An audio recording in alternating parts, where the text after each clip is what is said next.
Saudi அரேபியாவுடனான வரலாற்று முக்கியத்துவம் வாய்ந்த அணுசக்தி ஒப்பந்தத்திற்கு அமெரிக்க அதிபர் ட்ரம்ப் ஒப்புதல் அளித்திருப்பதாக தகவல் வெளியாகி இருக்கு.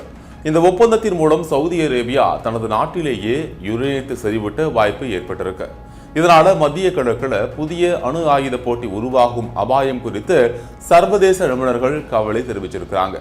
வழக்கமா அமெரிக்கா பிற நாடுகளுடன் மேற்கொள்ளும் அணுசக்தி ஒப்பந்தங்கள்ல அணு ஆயுத தயாரிப்பை தடுப்பதற்கான கடுமையான கட்டுப்பாடுகள் சேர்க்கப்படும்.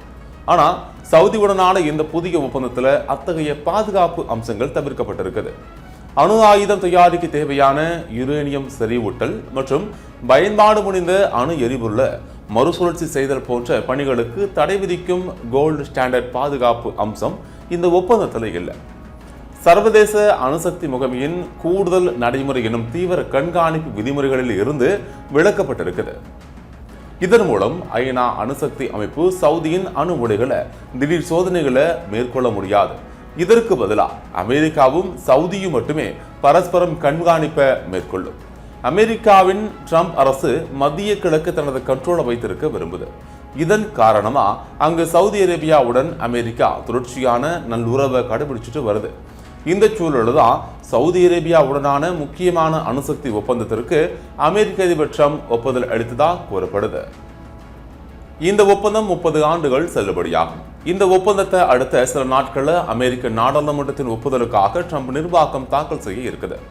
இந்த ஒப்பந்தத்தின்படி சவுதி அரேபியாவின் அணுசக்தி திட்டங்களை உருவாக்குறதுல அமெரிக்க நிறுவனங்கள் முக்கிய பங்காற்றும்.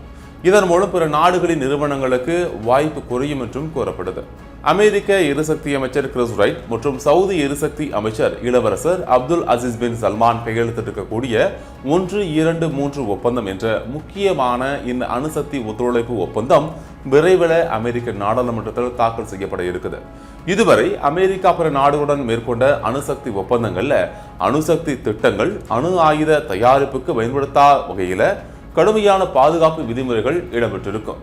சவுதியுடனான டீலையும் இது தொடர்பாக சில பாயிண்டுகள் இருந்தாலும் கூட வழக்கமாக இருக்கக்கூடிய அளவுக்கு கடுமையான பாதுகாப்பு நிபந்தனைகள் இடம்பெறவில்லை என்று கூறப்படுது. மேலும் இந்த ஒப்பந்தத்தின்படி சவுதி அரேபியா தனது நாட்டிலேயே யுரேனியத்தை செறிவூட்ட அனுமதிக்கப்படுது. இதனால எதிர்காலத்தில் அணு ஆயுத தயாரிப்புக்கான தொழில்நுட்ப திறனையும் அது பெறக்கூடும் அப்படின்னு அச்சம் எழுந்திருக்கு.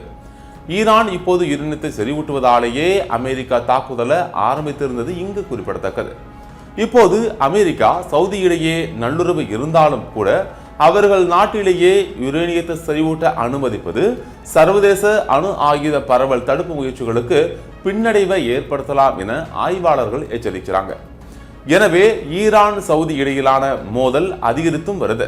குறிப்பா ஈரான் அணு ஆயுதம் உருவாக்கினா சவுதி அரேபியாவும் தனது சொந்த அணு ஆயுதத்தை உருவாக்கும் அப்படின்னு சவுதி பட்டத்து இளவரசர் முகமது பின் சல்மான் ஏற்கனவே வெளிப்படையாக கூறியிருந்தார். இந்த சூழல்ல இறுதியாக இருக்கக்கூடிய இந்த புதிய ஒப்பந்தம் கூடுதல் கவனத்தை ஈர்த்திருக்கு. மேலும் இதுல கவனிக்க வேண்டிய மற்றொரு முக்கியமான விஷயம் என்ன அப்படின்னா, இந்த ஒப்பந்தத்துல சர்வதேச அணுசக்தி அமைப்பின் கூடுதல் கண்காணிப்பு நடைமுறையை சவுதி அரேபியா ஏற்க வேண்டும் என்ற கட்டாயம் இல்லை. அதற்கு பதிலாக அமெரிக்கா மற்றும் சவுதி அரேபியா இடையிலான இந்த பாதுகாப்பு ஒப்பந்தத்தின் அடிப்படையிலேயே கண்காணிப்பு மேற்கொள்ளப்படும் அப்படின்னு கூறப்படுது.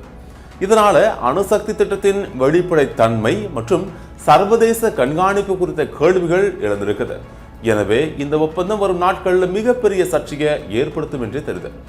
சவுதி அரேபியாவின் பட்டத்து இளவரசர் முகமது பின் சல்மான் பிராந்திய போட்டியாளர்களான ஈரான் அணு ஆயுதத்தை பெற்றதால சவுதி அரேபியாவும் கண்டிப்பா அணு ஆயுதத்தை தயாரிக்கும் அப்படின்னு கூறியிருந்தது குறிப்பிடத்தக்கது.